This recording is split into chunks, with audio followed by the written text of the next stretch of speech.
Using models and materials approximately 4 times the actual size, the technique of applying intramaxillary multiple loop wiring is demonstrated. Minimum instrument requirements for this technique include a mouth mirror, a number 1 Woodson plastic instrument, 2 7-inch Heger needle holders, 1 mosquito hemostat, and 1 number 150 wire cutter. The materials required include .016-inch stainless steel wire, medium-sized rosin core solder, about 10 to 12 gauge, and elastic bands. The technique of applying intramaxillary multiple loop wiring is demonstrated using models and materials approximately 4 times the actual size. It is initiated by passing a wire of the desired length through the interproximal space from buccal to palatal.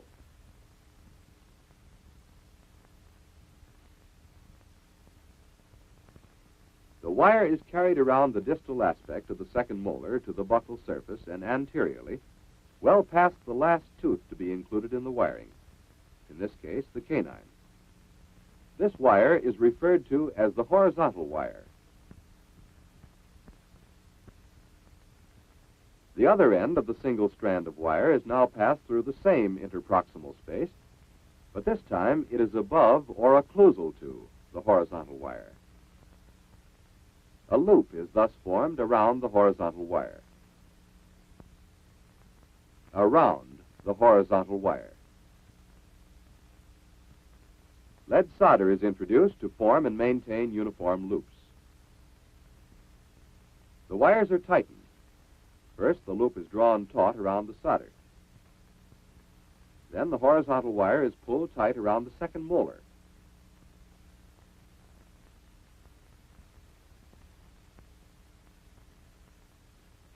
The working end, or long end, which is used to form the loops, is now carried back through from palatal to buccal, under the horizontal wire and solder. It is then returned to the palatal aspect over or occlusal to the solder and horizontal wire.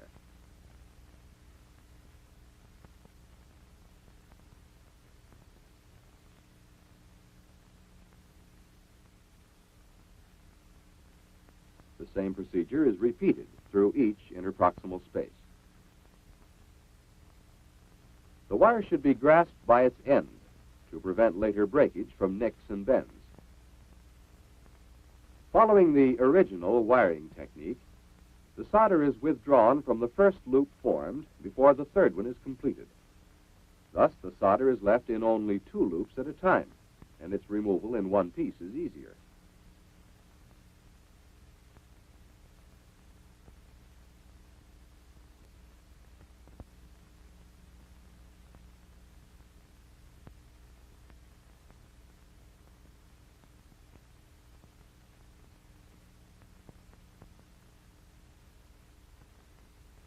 All loops are uniform, and the solder is removed. Flat-nose pliers, number 104, instead of needle holders, were used in the original technique in the preliminary twisting together of the horizontal and working wires at the mesial angle of the canine tooth.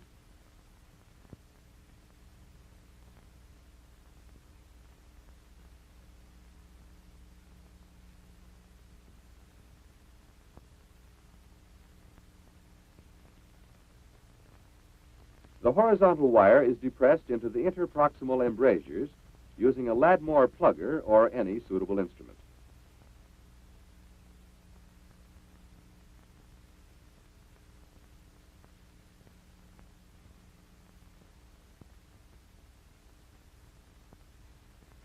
One length of wire has been used to incorporate 5 teeth, distinguishing this multiple or continuous loop wiring from other methods. The course taken by the wire as it was applied is demonstrated. Loops are now completed by twisting in a clockwise direction.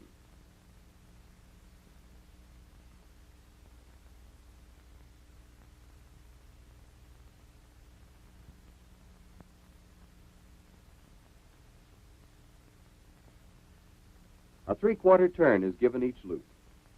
When using brass wire, it is important that these turns be done precisely to avoid breakage.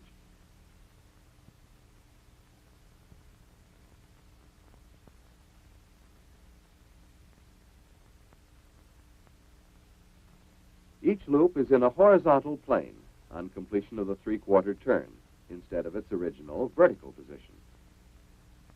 An additional 1/2 turn is given each loop, making a total of 1 1/4 turns. Uniform loop size and tightness at the neck of each tooth results from this standard procedure. If stainless steel wire is used, more tension can be applied and snug adaptation secured without danger of breakage. A total of 1 1/4 turns for each loop is ordinarily sufficient. Further twisting creates a hazard of breakage. Final tightening of the unit is completed.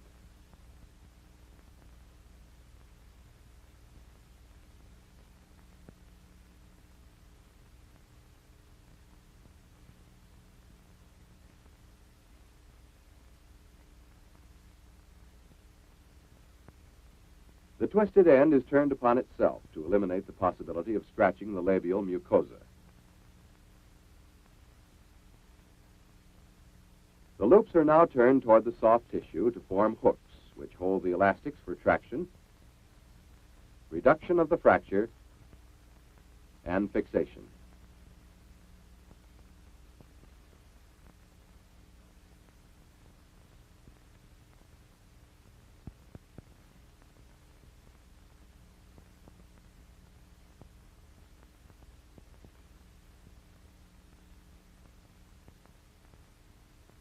This is the one-strand continuous multiple loop wiring.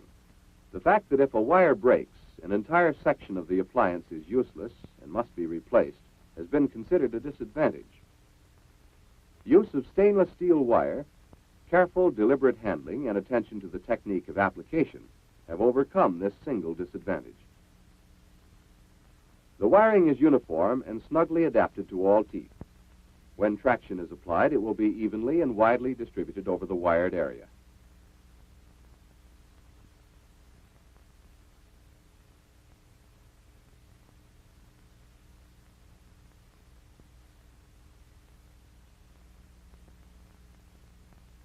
Occasionally, a tooth is missing, or a space must be bridged with wiring. To demonstrate this, a second bicuspid is removed from the lower model. The horizontal wiring and the working or loop-forming wire are crossed at an arbitrary point buccal to the tooth, anterior to the space. The crossed wires are grasped with a Heger needle holder, and the wire twisted down to the mesial buccal aspect of the molar. Tension must be kept on these wires as they are twisted to avoid kinking and breakage. If the wires have been crossed and grasped at the proper place and the twist properly gauged, the exact length of twisted wire will end at the disto-buccal aspect of the tooth anterior to the space. The working wire is now carried around the bicuspid.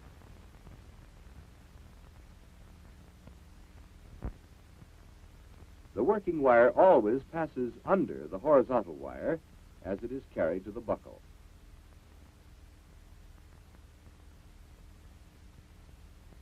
A loop is formed between the bicuspid and cuspid. The wiring is tightened. Tension is always applied as these wires are twisted. With tension, no kinks, no breakage. The models are placed in occlusion. Intermaxillary elastic bands are applied to the hooks formed by the loops.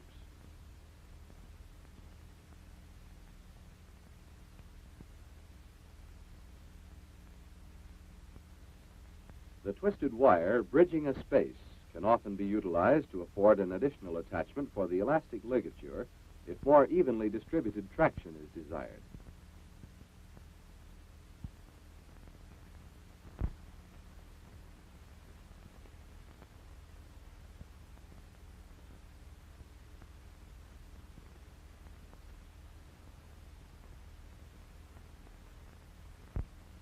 A 20-year-old soldier was struck accidentally in the face with the handle of a shovel, sustaining fracture of the right mandible at the angle. Clinical examination reveals slight displacement of occlusion and slight deviation to the right upon opening.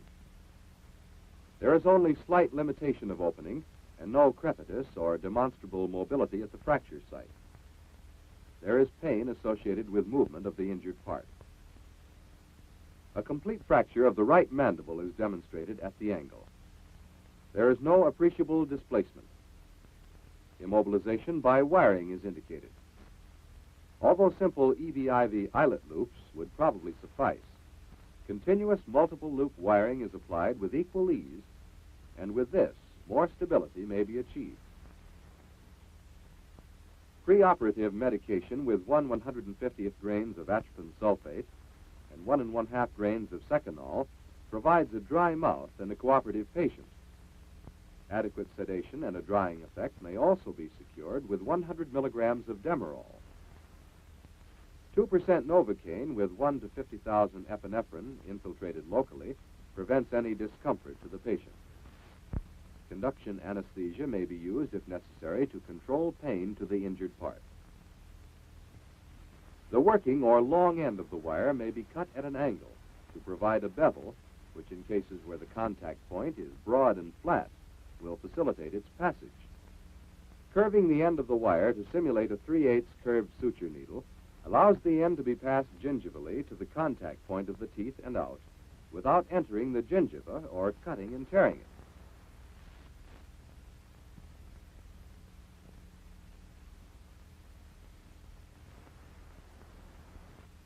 Whether the wiring is initiated from buccal or palatal does not matter, but it should be started where there is less likelihood of injury to the dental papilla. In this case, both ends are passed from palate to buccal.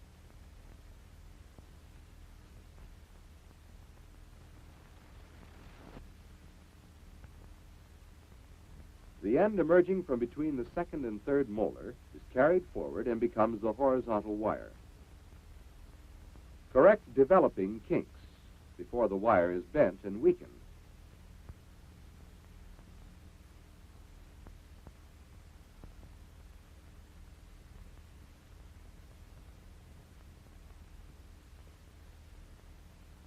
The curved working end is passed back to the palatal side through the same interproximal space, thus forming the first loop.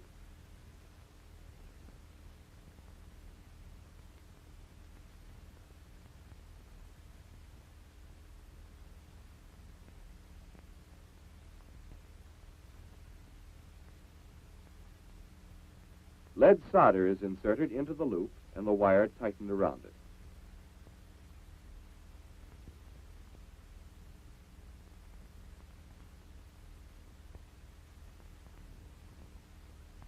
As the curved wire is passed back to the buccal, the assistant lowers the solder and horizontal wire in order that the working end may pass under easily. Note the tautness of the working wire and the counter pressure of the operator's other hand. The curved working end is easily passed back through to the palate and drawn tight.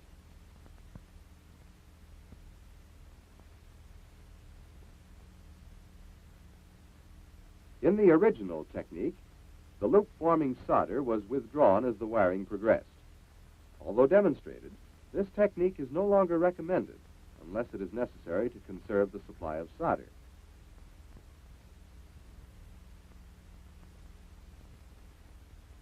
A number 1 Woodson plastic instrument is ideal for seating the wire under the convexity of a crown. Flat-nosed pliers may be used to twist the wire ends after they have been cut. A Ladmore plastic instrument is used to depress the horizontal wires into the interproximal embrasures prior to twisting the loops. This enables the operator to twist the loops without becoming entangled with the horizontal wire.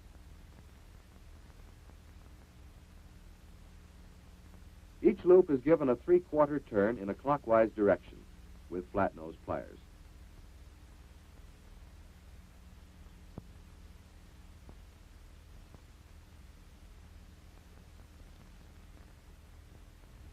An additional 1/2 turn is given each loop, making a total of 1 1/4 turns.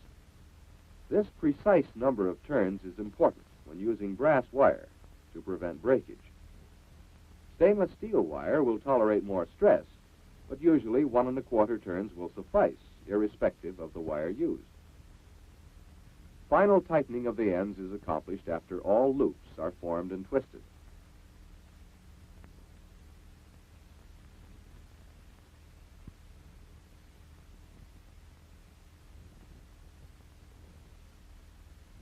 The loops are turned up to form hooks and to prevent irritation to the buccal mucosa.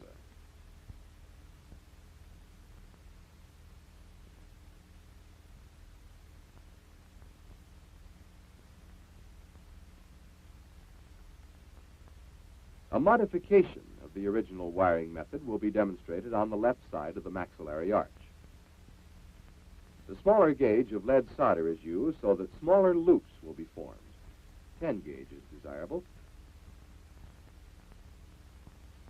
Wiring is begun in the same manner, except that in this instance there is no third molar, and the horizontal wire is simply looped around the distal aspect of the second molar and carried forward.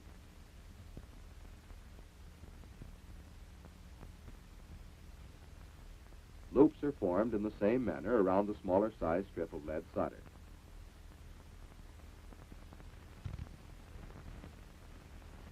The solder and horizontal wire are moved out of the way as the working end is passed between the teeth.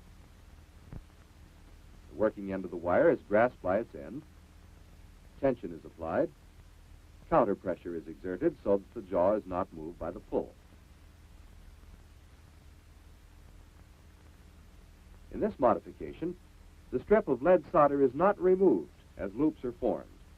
It remains in place until wiring is completed and the ends are twisted.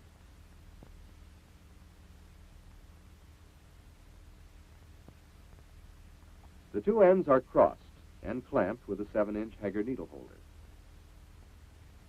As the wire ends are twisted, a continuous pull is applied so that the twist turns down to the tooth smoothly and evenly without kinking. The solder may be turned back to clearly visualize the degree to which the wire must be twisted to ensure a snug adaptation. The ends are cut with a number 150 wire nipper and turned back. With the wire cutters, the lead solder is cut and removed from one loop. The loop is flattened slightly.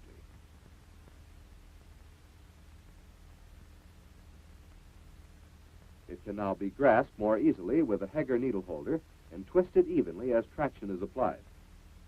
Counter traction with the other hand is exerted, and the loop is twisted clockwise to the desired degree. The next section of solder is cut and removed from a loop.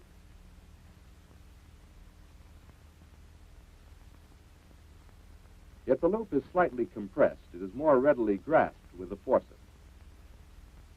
Remember, traction is always applied as the wire is twisted. This prevents kinking and irregularly formed loops.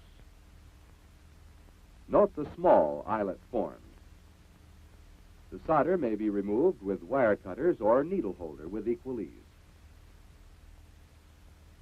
The finger of the other hand now provides the counter pressure as traction is applied to the loop and it is twisted.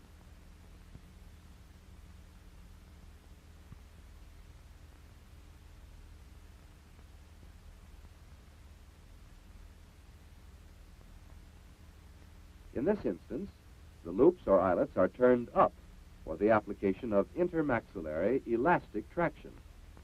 This small loop may be turned down for the application of intermaxillary wires for complete immobilization. Although not essential, utilization of a well-trained assistant materially lessens the operating time and so minimizes trauma to the injured jaw. As the assistant retracts the cheek, the operator is better able to visualize the application of wiring. With the other hand, the assistant holds the forceps clamped to the horizontal wire. The working wire is always clamped on its end before it is pulled taut. When the operator tightens wiring about the teeth, counterpressure is exerted with his other hand by firmly holding that part of the jaw upon which traction is being applied. Note the ease and speed with which the curved working end of the wire is passed through the interproximal spaces. After the wire has been passed through the interproximal space, the forceps is repositioned on the wire, and final tightening is accomplished holding the wire end in the end of the forceps beak. Thus all bends and twists are pulled out of the wire each time it is passed between the teeth.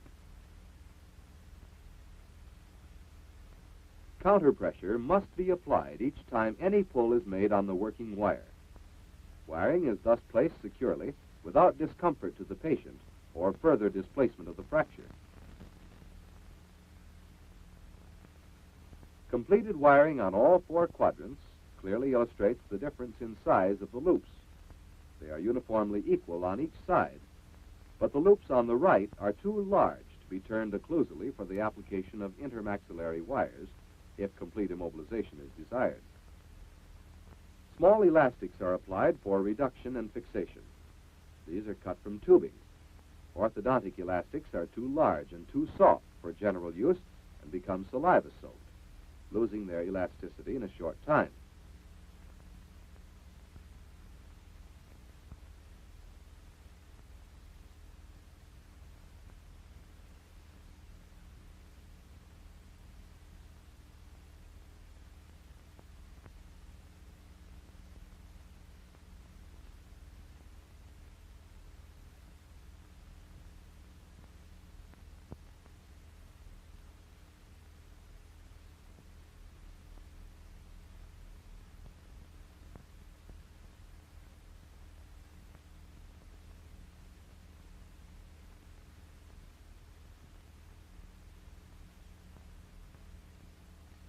The midline is now perfectly aligned.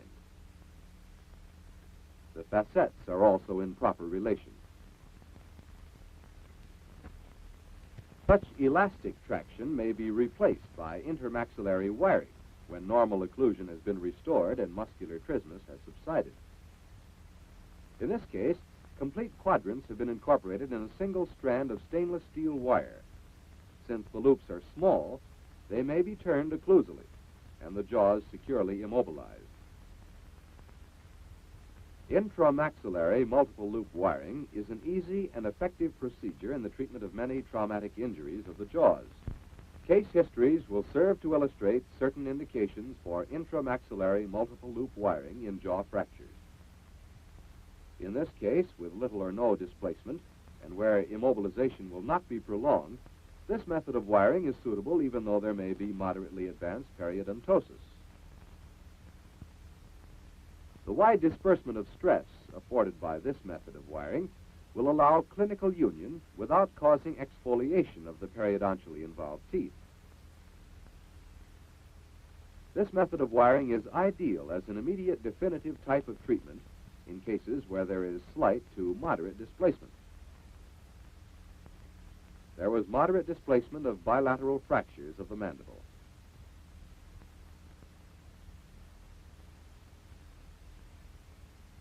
Reduction of the fractured parts to good apposition was secured by intermaxillary elastic traction and maintained with intermaxillary wiring. Intramaxillary multiple loop wiring will not suffice in all cases of fracture with moderate displacement. Bilateral fractures with moderate displacement are frequently seen. Removal of a tooth from the line of fracture in the cuspid or symphysis region is often indicated, following which collapse of the mandible may occur. The displacement may be reduced immediately by intramaxillary multiple loop wiring with elastic traction. The patient is made more comfortable immediately when the fracture is immobilized. To prevent crepitation, collapse, and non-union, a splint can be processed and inserted for definitive treatment. Severe displacement of a proximal or ramus fragment may be maintained in a reduced position by the simple application of wiring. In combination with a splint, intramaxillary multiple loop wiring provides absolute immobilization. From the splint, a posterior extension pin may be utilized to maintain complete reduction of the displaced ramus in fractures of the mandible at the angle. Intramaxillary multiple loop wiring may be effective in the early treatment of comminuted fractures of the mandible. In this case of gunshot wound, there is a severe comminuted fracture of the mandible without damage to the teeth. Immediate immobilization of the teeth into occlusion makes the patient more comfortable at once and permits his movement without further damage.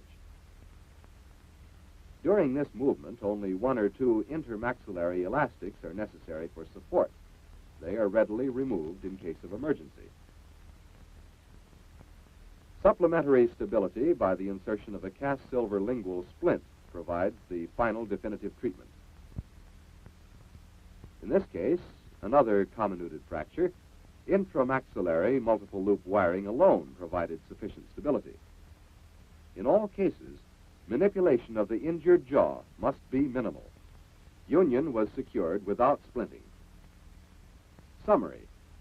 Early osseous union and successful termination of the treatment of jaw fractures is most often dependent upon immediate reduction and fixation of the displaced parts. Intramaxillary multiple loop wiring as a method of treatment in jaw fractures is simple to apply, provides maximum support, its use alone may be definitive, and it affords immediate emergency stability in cases requiring more definitive measures.